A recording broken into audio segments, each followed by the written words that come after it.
Hello everyone. Today I am going to discuss about the poetry The Solitary Reaper, which was generally written by the Wordsworth.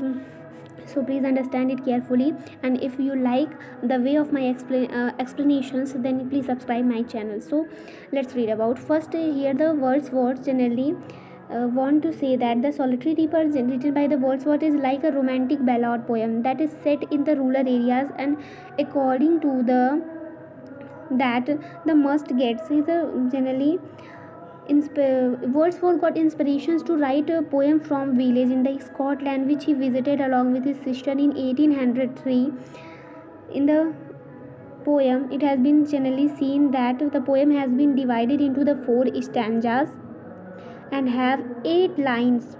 This poem has generally 8 lines and also divided into the four stanzas, and the rhyming scheme of the poem is B, A, B, and CC. As we can see here, that the rhyming scheme of the poem is that single in the field. We have to see the last word, field. So we can see here that the field doesn't rhyme with the last, so it become A, then B. Then we can see herself doesn't rhyme with the past, so become A, B. Grain strand rhyming, so C, C. Profound sound rhyming, so D, D. So it becomes the rhyming scheme of the poem. And now let's look at the first stanza of the poem. In the first stanza of the poem, behold her single in the field, yon solitary highland lass. Lass means young girl. Lass means generally the young girl. So we can see that lass means young girls. Here it is said that the poet says that one day while traveling he sees a girl, a lass, a girl far away on the highlands. Generally far away on the highlands. That is the hilly area, who was alone there.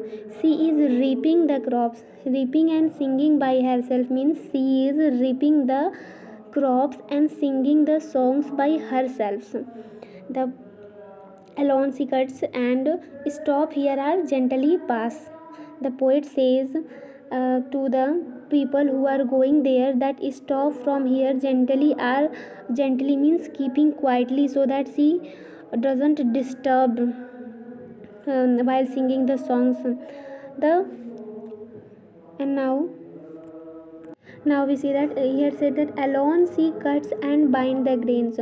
So while reaping she sings the songs. So poet generally tells everyone to stop here and pass the gently from here.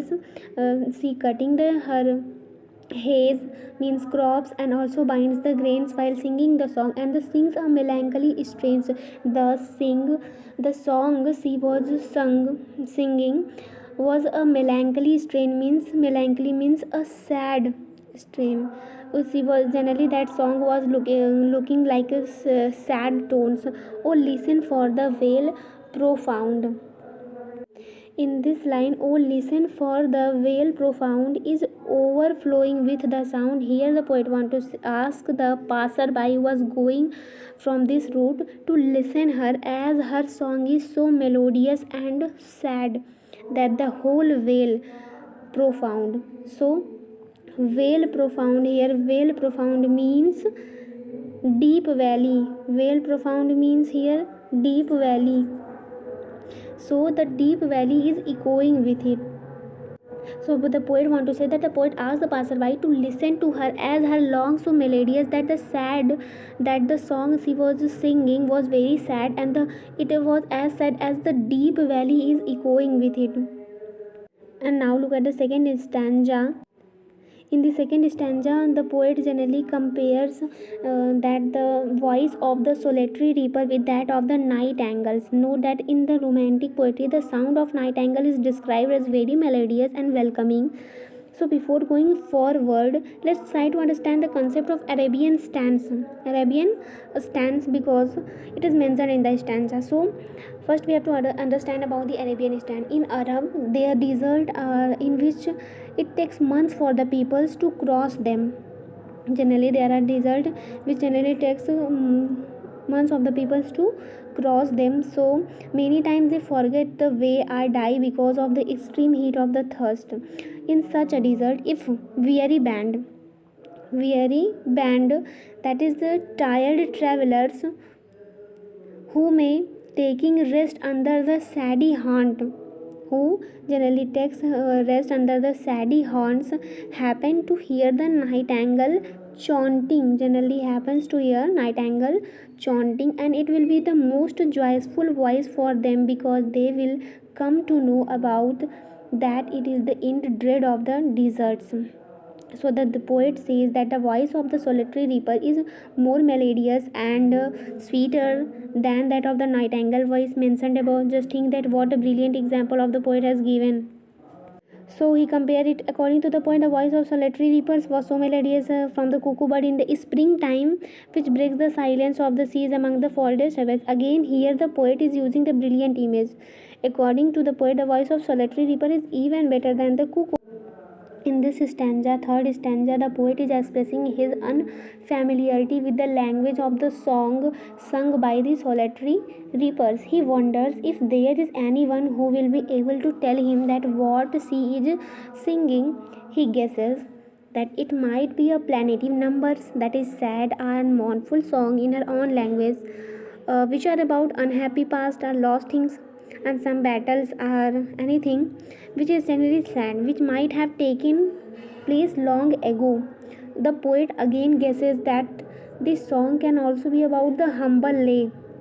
Here in this, will no one tell me what she sings? He said that there is nobody to tell me what she sings, because he is unfamiliar with the song that she was singing, and perhaps planetive number flows and all. Then he try to guesses out that it may be old unhappy songs, or it may be of the song of the battles which were occurred long year ago, or it is some more humble lay here. And also he said that is humble means of ordinary nature or day to the day matters. It can be some natural sorrow also, familiarity matter of the day to day, natural sorrow with also loss or pain that has been, yeah, maybe again some that is taking place in her life recently, or she might be fearing for facing it. Now in the fourth stanza we are generally talking about that the poet says that whatever the themes the maiden song, as if her song could be no ending, means that whatever may be the theme of the song sung by the maiden, she sang so sweetly and profoundly. She generally songs so sweetly and profoundly that poet wished it could be never end. That poet generally wished that it could be never end, and the poet generally repeats the beginning scenes. According to him, I saw her singing at her work, means he saw her singing at her work while she was bending her sickle over the crops, over the sickle bending, so bending her sickle over the crops. I listened the motionless and still. He listened to her silently and without making any movement. And as I mounted up the hills, however, making any movement. So when he started traveling up the hill, the music in my heart I bore, that he could not hear her, and music was inscribed in his heart. Long after it was heard, टू मोर मीन्स गूंज रही थी उसके हृदय में वो बात. Okay, thank you.